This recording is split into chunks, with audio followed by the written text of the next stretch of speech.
Hello and welcome back to a new video on my channel. A few days ago I uploaded a video and told you that I'll be traveling to La Palma in just a few weeks, and I told you that I'm currently building up a new astrophotography setup just for this trip. And right now I have completed the entire deep sky astrophotography setup. So in this video I would like to talk a bit about the astrophotography setup. I would like to talk about the different components and a bit about my trip to La Palma. And I would like to talk about how you can build up an astrophotography setup for astrophotography trips, for example. So in this video I would like to go through the different components and talk about why I have decided to go for this deep sky astrophotography setup just for La Palma. So now let's get started. So first of all, as you know, I do have a bigger telescope as well, and my plan for La Palma was to bring a very portable deep sky astrophotography setup with me, and therefore I plan to build up a new astrophotography setup just for La Palma. But before introducing the entire deep sky astrophotography setup, I would like to mention that this video is not sponsored and I'm not being paid for it, and all products shown in this video were purchased by myself. So first of all, I would like to start at the basis of this entire deep sky astrophotography setup, which is the tripod. So first of all, I bought the Skyguider Pro, and I bought the original tripod for this mount, which is this tripod. So this tripod, as you can see, it has more stability compared to this one, but the problem in this case is that this tripod is a bit too long, and therefore I will not be able to bring that telescope with me to La Palma. Therefore I had to buy a new tripod, which is a bit shorter, which would help me to bring the tripod easier to La Palma. Therefore I decided to go for this tripod, but unfortunately the original tripod has a bit more of stability. But still I hope that this is not a problem when using this astrophotography setup in combination with this tripod. On the top I've mounted the Skyguider Pro. So it's a very portable star tracker, and you know, there are different options when planning to buy star trackers for astrophotography. So in the beginning I thought about buying the Skywatcher Star Adventurer or the Skyguider Pro, and I decided to go for this one because it has a built-in battery. Furthermore, I guess that this star tracker is a bit smaller compared to the Star Adventurer. So actually this is the star tracker that I would like to use for La Palma. So definitely have to use this setup a bit in the next few days so that everything goes according to plan on La Palma. So if you're trying to build up an astrophotography setup for astrophotography trips, for example, definitely make sure to practice with your astrophotography setup before going on that trip, because that's very important. Because when going on an astrophotography trip and you set up your entire setup for the first time, usually things do not go according to plan. Therefore, I have to practice a bit with this setup in the next few days so that I'm ready for La Palma with this astrophotography setup. So here at the back you can charge the battery, and you can attach a guiding system as well. For La Palma I will not use a guiding system because the focal length is relatively short, and I would like to use that one, so the telescope in combination with a full frame camera, but I would like to talk about these aspects later on. At the back I can select the speed of the tracking mount. So there are different options, different options I can select. So I can, for example, select a solar tracking, moon tracking, or just for the stars. So in my case I would like to use this one for photographing the night sky, so I would like to use the mode for stars. So this is actually the plan. The next thing I would like to talk about are the counterweights. So right now you can see that I've attached one counterweight, and I've attached this piece which allows me to move the counterweight further away from the tracking mount, and that helps me to balance the entire telescope easier. So far I've not attached the camera to the telescope, so I do not know whether I have to attach another counterweight. So I do have another one, so I really hope that this one is enough, because you know, when I have to use another one, it will become relatively heavy. So actually the plan is to bring a very portable astrophotography setup with me. So therefore I really hope that this counterweight is enough for this telescope. So I really hope that this counterweight is enough for balancing the telescope on La Palma. The next thing I would like to talk about is the actual telescope, which will be the Ascar SQA55 telescope. So this telescope has a focal length of 264 millimeters, which is quite nice for wide field astrophotography, which is actually the plan I'll be doing on La Palma. So the plan is definitely to do a bit of wide field astrophotography on La Palma. Therefore it was very important for me to bring this telescope with me. So there are multiple objects on La Palma that I cannot capture from my backyard here, so I definitely plan to go for these objects. So I'm definitely planning to take advantage of the dark skies on La Palma, and yeah, so that's definitely the plan.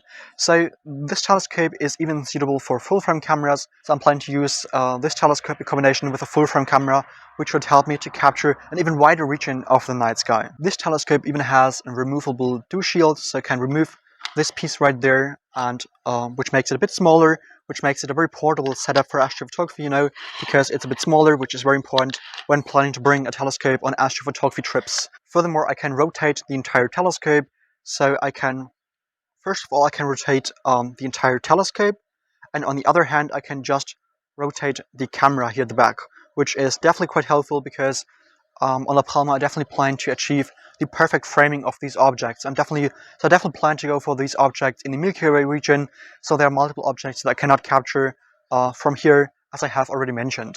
So on the top I can attach a guide scope, but I'm not planning to do so. So much said about the telescope. I can as well change the aperture of this telescope, but I definitely plan to use the maximum aperture of this lens because that helps me to gather more light, which is very important in deep sky astrophotography. And so right now I've attached the telescope to this setup, but there are different options as well. So furthermore, you can as well also attach only a camera with this piece. You can remove this entire thing right there and attach this piece on the front of the star tracker, which helps me to just mount a camera on that. But in this case, the telescope is simply too heavy, and therefore I have to use this entire piece, so the counterweights. So on the one hand, I would like to attach a camera and a lens with this piece to that star tracker in order to capture amazing wide field images of the Milky Way. And furthermore, I plan to use this bigger telescope for capturing better images of deep scale objects, because I do have more magnification compared to a normal photo lens, for example. As I mentioned, I plan to use this telescope in combination with a full frame camera. For La Palma, I plan to use the Canon EOS 60A, so it's the Astro modified version of the Canon EOS 60. So there are different full frame cameras, and I bought that full frame camera because there were a lot of great reviews about this camera, and I've talked to different astrophotographers, and they mentioned that this one is one of the best full-frame cameras that you can use for astrophotography, so I decided to go for this full-frame camera. So this camera is astro-modified, which means it is better for astrophotography because I can capture those H-alpha regions. So on La Palma, I plan to capture the Milky Way region, and there's a lot of H-alpha, so this camera is definitely suitable for these objects. So a few weeks ago, I captured the North American Nebula with this telescope and this camera from my backyard, and I definitely plan to capture the North American Nebula once again on La Palma in order to create a difference when it comes to less light pollution and more light pollution. So if you're interested in that, definitely make sure to subscribe to my channel, because the video about that topic will definitely follow in the next few weeks, so after my trip to La Palma.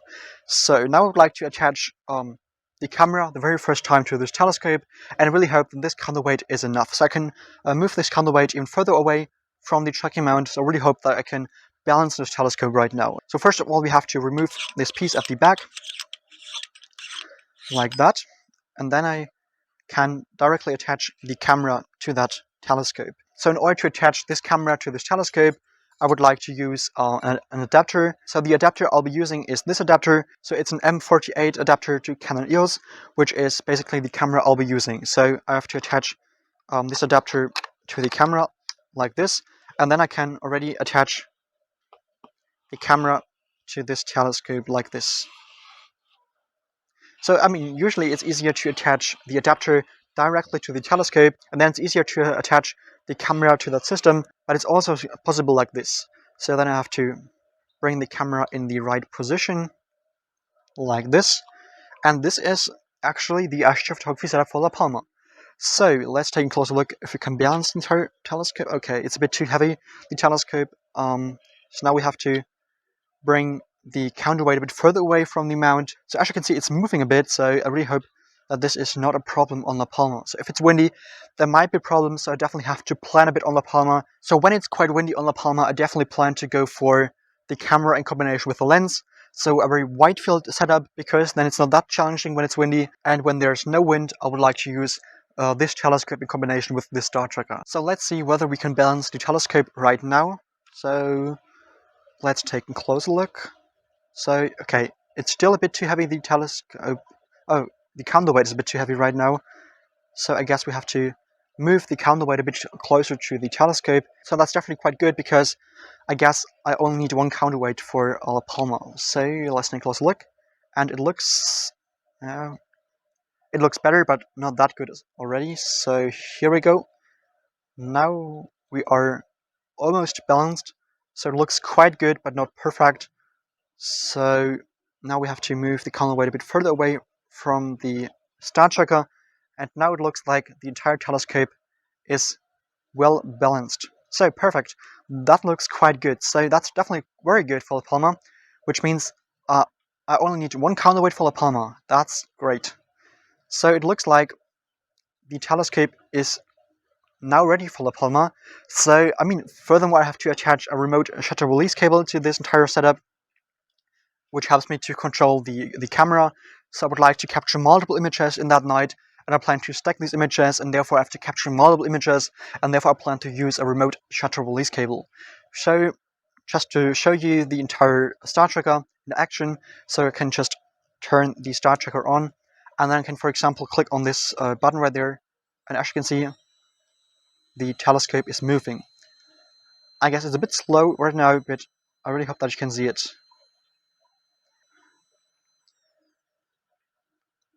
I hope that you can hear the sound of the star tracker right now, at least. So it's definitely moving, and it looks quite great. So I definitely think that the star tracker is working quite good right now. So it's balanced, and I've attached all the equipment I would like to use on the Palma. So later I definitely plan to attach the remote shutter release cable to this setup, which helps me to capture multiple images on the Palma. But it looks like the entire setup is working quite good. So you can see the telescope is rotating, which is quite good. So it's balanced. As you can see, the telescope is moving, which is a good sign that we are balanced quite good. So this is the setup I plan to use for La Palma. So furthermore, you can rotate the telescope a bit. So it's not necessary right now, but I would like to show you that you can rotate, so that you can actually rotate the camera on this star tracker. So right there I can attach a bit of weight on that tripod, which should give it a bit more stability. So I definitely plan that on La Palma. So the plan is definitely to attach a rock or something like that at the tripod right there, which should give it a bit more of stability. So, you know, when it's windy, we do have a lot of focal length. Still, it's a wide field telescope, but for that star tracker, it's definitely the limit, I guess. So definitely stability is something that is quite important when using these astrophotography setups. So you can see it's moving a bit, but I think it's not that problematic. On La Palma, I definitely plan to capture a few time-lapse videos as well. Therefore, I plan to bring a different camera with me as well, which will be the Canon EOS 600D, which is a great camera because it has a flip screen, which is very important for capturing those time-lapse videos, you know? And in order to be able to capture these time-lapse videos of the Milky Way, for example, I plan to bring a lens with me, which will be the Tamron 15 to 30mm lens, which is a lens that is also suitable for full-frame cameras, so I can even capture time-lapse videos with the Canon EOS 6DA, but I definitely plan to use the 600D for capturing these time-lapse videos of the night sky. So I would like to bring a different tripod with me as well, which will be a smaller one, but definitely I would like to bring that tripod with me because I would like to capture time-lapse videos of my telescope capturing the night sky, so that would be great. And furthermore, for sure, I plan to capture time-lapse videos of the Milky Way because, you know, there's less light pollution, and I would like to take advantage of these dark skies on La Palma. So that's actually the plan for La Palma. This is the astrophotography setup that I would like to bring with me. If you have any questions about these different components, definitely feel free to ask me down below in the comments. And just in case you have any questions about my trip to La Palma in general, definitely feel free to ask me down below in the comments, because perhaps I plan to do another video about La Palma in the next few days, and I would like to talk about the different objects I would like to capture, you know, and about the plans, and about places where I would like to capture the night sky. So if you have any questions, definitely feel free to ask me down below in the comments. So if you are on La Palma at the exact same time, definitely feel free to start a conversation with me. It would be amazing to meet you on La Palma. So this is actually everything I've planned to mention so far. See you on La Palma. So if you have any further questions, definitely feel free to ask me down below in the comments. Otherwise, thank you so much for watching, and until next time, clear skies, Felix.